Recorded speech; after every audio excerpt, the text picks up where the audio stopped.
हाय good afternoon. सास बहू और सेंसेक्स के आज के इस हफ्ते के शुरुआती एपिसोड में आप सबका स्वागत है। भाई आप सबको फेस्टिव ग्रीटिंग्स एक बार फिर से। बढ़िया वीकेंड रहा होगा आई एम श्योर सबका बप्पा के साथ। आज मदद करने के लिए कोलकाता से मार्केट वेटरन रजत के बोस.com के रजत दा आपको आपकी स्क्रीन पर नजर आएंगे भतेरों बुक्स के साथ। आप समझ ही सकते हैं मार्केट वेटरन बनने के लिए आपको कितनी मशक्कत करनी पड़ती है। Rajat da good afternoon and welcome on the show. आ रहा हूं आपके पास सर। पहले हम तक रीच आउट करने के तरह तरह के तरीके वो ट्विटर का, इंस्टाग्राम का, थ्रेड का आईडी और साथ साथ वो व्हाट्सएप का नंबर आपकी स्क्रीन पे चल रहा है।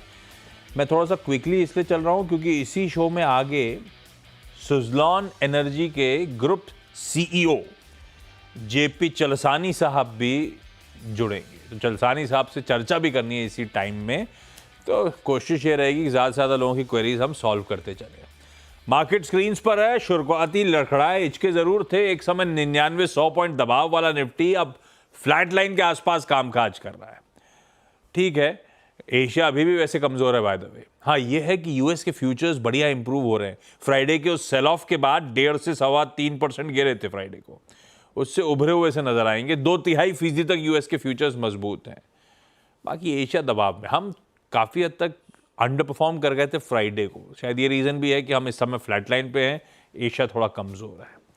खैर चलिए, सवाल जो आपके सिलसिले की शुरुआत कर रहा हूँ आज लखनऊ, बरेली और बुलंदशहर। अरे मुझे लगता है पूरा यूपी है आज। बुलंदशहर भी तो यूपी में ही है। लीजिए, आज यूपी स्पेशल है और सॉल्व करेंगे कोलकाता के वेटरन। लखनऊ से प्रिशा मैम स्क्रीन्स पे। Prisha ma'am hi, good afternoon. Good afternoon. Prisha ji क्या करते हो लखनऊ में आप? हाउस वाइफ हूँ। और कितने टाइम से शेयर बाजार से जुड़े हो मैम? 6 महीने से। ये आंसर भी हस्बैंड बताएंगे पीछे से क्या? उनसे बोलो, उनकी आवाज आ रही है ऑन एयर। नहीं, वो कुछ और कर रहे हैं। सॉरी। आज ऑफिस नहीं गए वो? नहीं। क्यों? अच्छा ठीक है। प्रिशा मैम, पहला सवाल कौन सा? पहला सवाल सर मेरा ये है कि मैंने राजेश एक्सपोर्ट ले रखा है 1333 555 रेट पे। राजेश एक्सपोर्ट्स लिया हुआ है कितने पे? 1333 लिया है 555। ये किसका आइडिया था, आपका था हस्बैंड का था? सर मेरे हस्बैंड का ये था। वही मुझे वो क्या बोल रहे हैं, आधा पैसा डूबने के बाद क्या बोल रहे हैं, क्या करना चाहिए? अभी क्या है कि हम लोग ये सोच रहे पूछना चाहते हैं कि अभी हम लोग को इसमें रहना चाहिए या सेल कर देना चाहिए। रजत दा, राजेश एक्सपोर्ट्स 265 रुपए पर शेयर का लॉस हो रहा है। रखना चाहिए या जो मिल रहा है लेके निकल जाना चाहिए? देखिए, चार्ट तो यही बता रहा है। मैंने डेली, वीकली, मंथली तीनों चार्ट देख चुके हैं। इसमें अभी कोई रिडीमिंग फीचर, मतलब कोई अच्छी कुछ होने का संभावना कम ही दिख रहा है।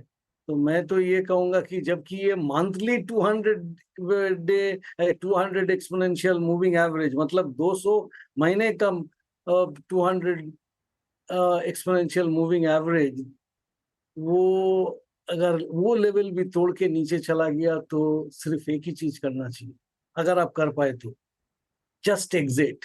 वॉट एवर मनी, जितना आप बचा सके उतना ही बेहतर, उतना ही अच्छा है।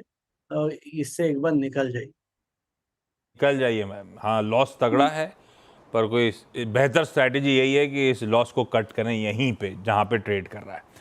बरेली यूपी से रतिका अग्रवाल मैम जुड़ती हुई। रतिका जी हाय, गुड आफ्टरनून। Good afternoon. मैं लास्ट टाइम बरेली आया था तो मैंने वो on the way from Delhi था तो झुमके वाला वाकई चौक पड़ रहा था। पता है, वाकई झुमके वाला चौक है वहां पे। 200 किलो का झुमका लगा हुआ है।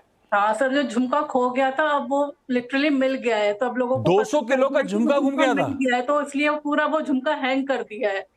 नहीं तो 200 किलो का था, वो कैसे घूम गया?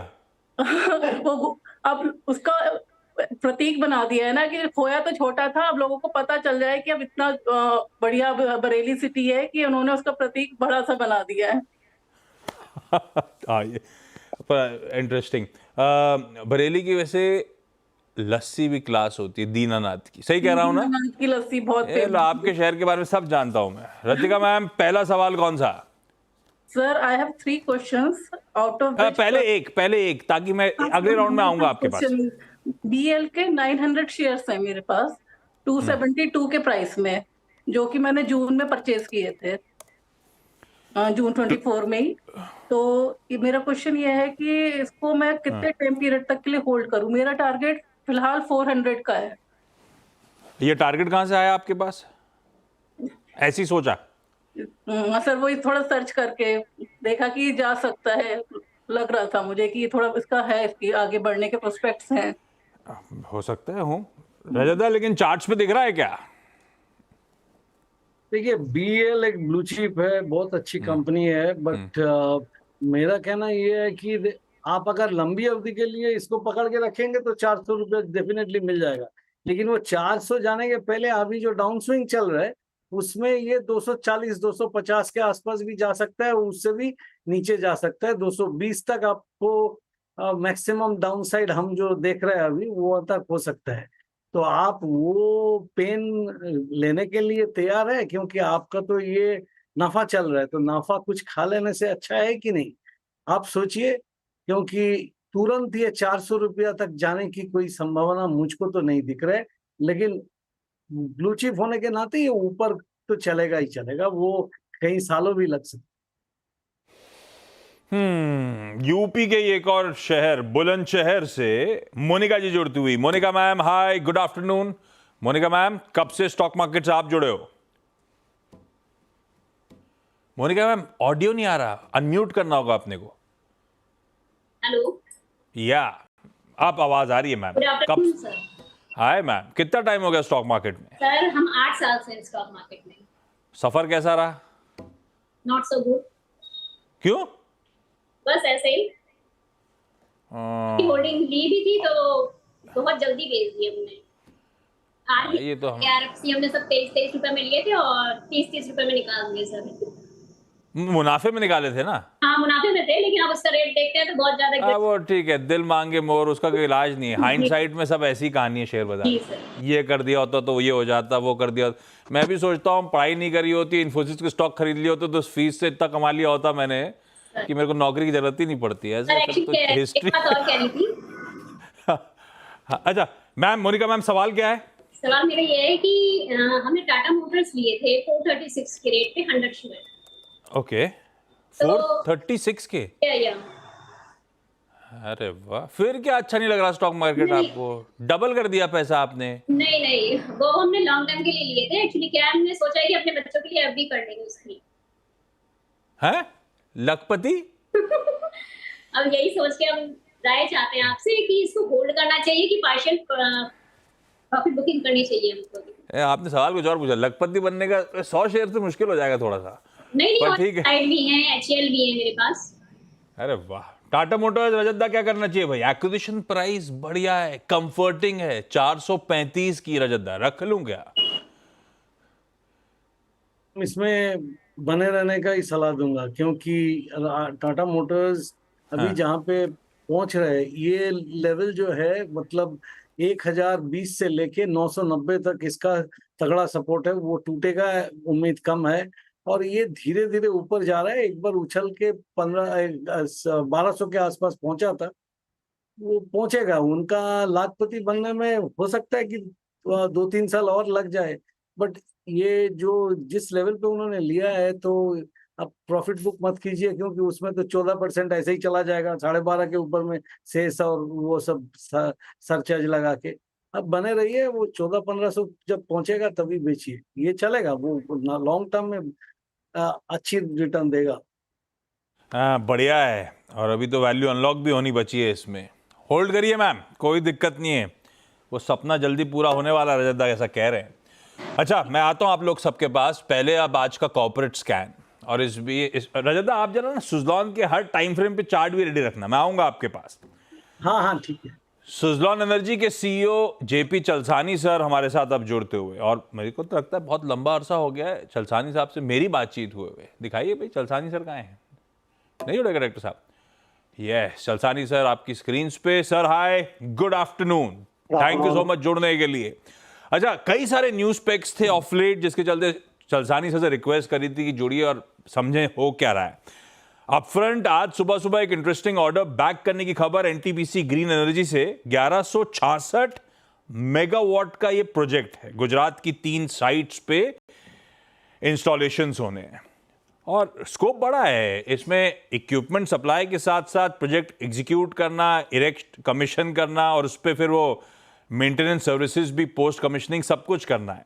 चलसानी सर, पहले तो ये 1166 मेगावाट का ऑर्डर और ये फेरिफेरल एक्टिविटीज इतनी सारी, अगर वो हम रिटेल की भाषा में क्वांटिफाई करके बता सकें कितना बड़ा ऑर्डर है ये, कितने करोड़ रुपए का है अंदाजन? नहीं, वो तो हमारा पॉलिसी है कि इंडिविजुअल कॉन्ट्रैक्ट वाइज वैल्यू कभी डिक्लेयर नहीं कर सकते, बिकॉज ये थोड़ा कॉन्फिडेंशियल भी होता है विद क्लाइंट। बट इसमें है कि मैं स्कोप बता देता हूँ आपको। इसमें 370 टर्बाइन हम सप्लाई करेंगे, 370 टर्बाइंस ऑफ 3.15 मेगावाट ईच। ये इसमें ये कॉन्ट्रैक्ट है कि supply of turbines in supply and transportation to site.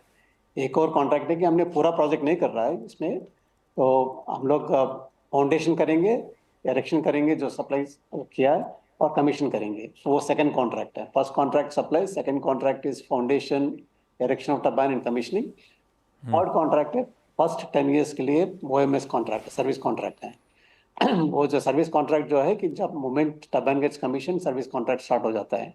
Normally हमारा सिस्टम क्या है कि all over contracts, supply contract generally starts 2 to 3 years after commissioning, because वो वारंटी पीरियड होता है, उसमें फ्री OMS बोलते हैं। बट यहाँ ऐसा नहीं है कि रेवेन्यू, सर्विस बिजनेस के लिए revenue will start right from day 1। वो एक एडवांटेज। ये 3 कॉन्ट्रैक्ट है और ये अभी तक सबसे बड़ा कॉन्ट्रैक्ट अवार्ड हुआ है विंड एनर्जी सेक्टर में, और हमारा पहले कॉन्ट्रैक्ट है एनटीपीसी के साथ। अच्छा, जहां तक जून एंड तक की बात थी, मुझे याद है वो आपने एनालिस्ट कॉन कॉल में भी मेंशन करा था 3.8 गीगावाट की ऑर्डर बुक है इस समय।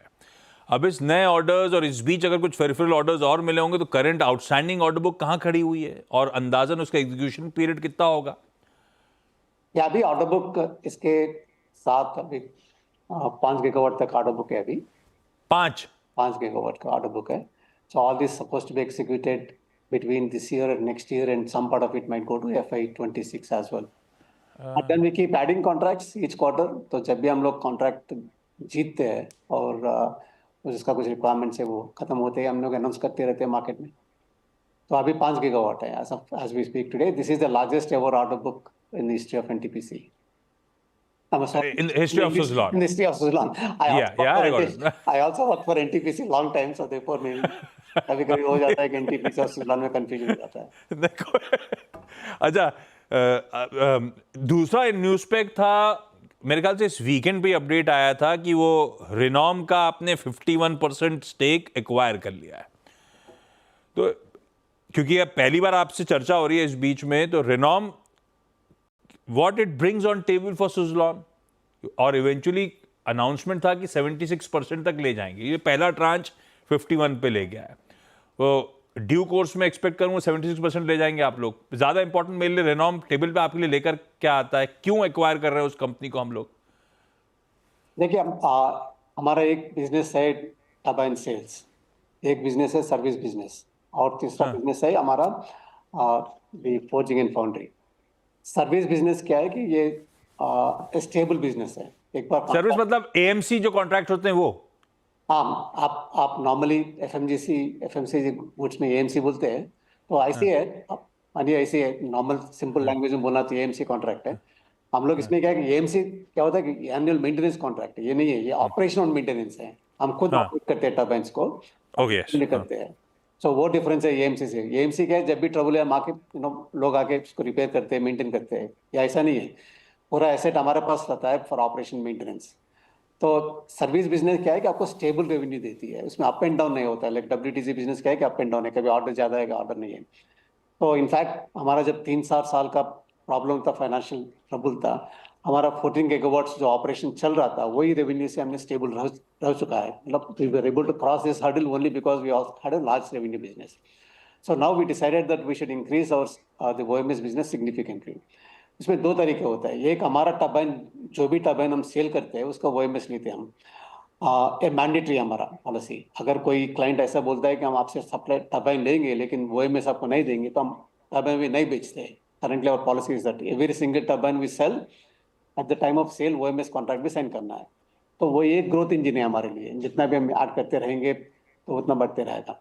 बट लेकिन हमने सोचा है कि देखिए आज करीब 47 गीगावाट्स का कमीशन हो चुका है, तो हम ऑपरेट करते हैं अबाउट 14 गीगावाट्स, मतलब 32 गीगावाट्स का टर्बाइन्स है जो थर्ड पार्टी कोई OEM कोई खुद कर रहा है, तो वो अपॉर्चुनिटी एक है।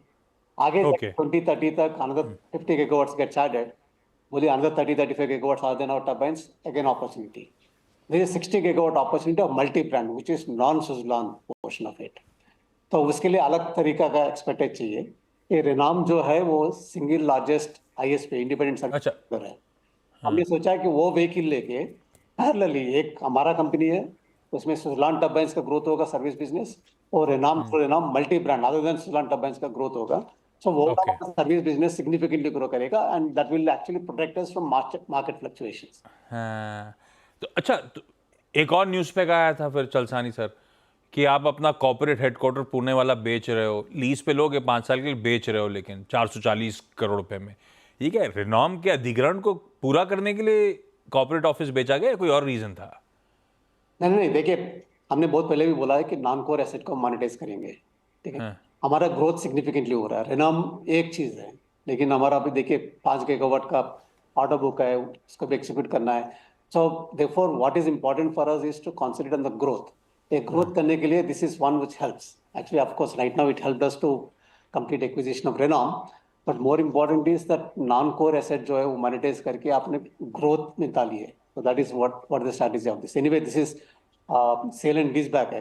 The property still remains with us. We will be operating from here, and so therefore it is more of a strategic decision of monetize a non-core asset, put it in the growth, because there's so much of growth opportunities right now. So we want to capture every single opportunity of growth.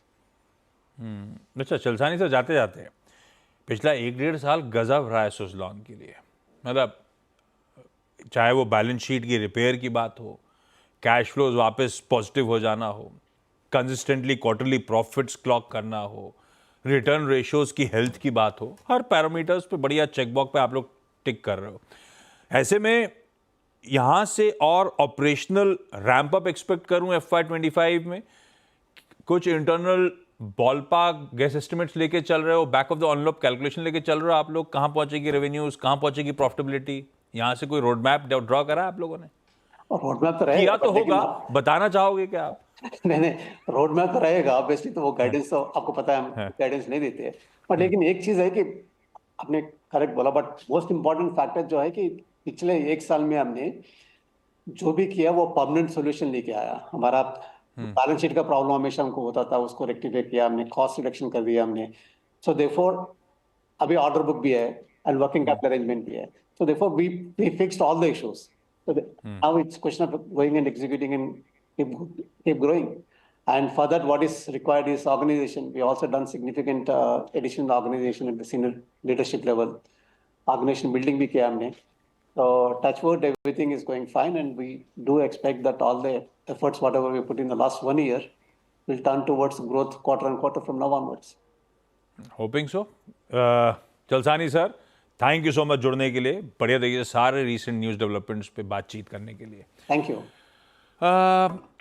रजत दास से सुजलॉन पे view लूँगा, उससे पहले Prisha ma'am, Ratika ma'am, Monika ma'am, sorry इससे ज़्यादा अपन की बातचीत हो नहीं पाई, लेकिन मैं अपनी टीम से कहूँगा अपन लोग आने वाले वापस किसी सासबो सेंसेक्स वाले दिन रीपैच करेंगे, उस प्रॉमिस के साथ छोड़े जा रहा हूँ। थैंक यू सो मच आज जुड़ने के लिए। रजत दा बने रहिए, ब्रेक ले रहा हूँ, ब्रेक के उस पार रजत दास से सुजलॉन की चार्ट्स पे बातचीत। आप सबका स्वागत है। हालांकि आज कोई खास एक्शन नहीं, सुजलॉन का स्टॉक पहले तो चला था जब वो ऑर्डर बैक करने की न्यूज़ आई थी, उसके बाद ठंडा पड़ा हुआ है। पर रजत दा, ये उन स्टॉक्स में से जिसमें रिटेल का बहुत एक्टिविटी रिटेल की है, बहुत सवाल आते हैं। ये स्टॉक दरअसल है कैसा प्लेस लंबी अवधि के लिए आज से? क्या वाकई कमाई के अच्छे मौके हैं? अदरवाइज एक ऑलरेडी मल्टी बैगर है, थक रहा है इन लेवल्स पे, क्या करना चाहिए?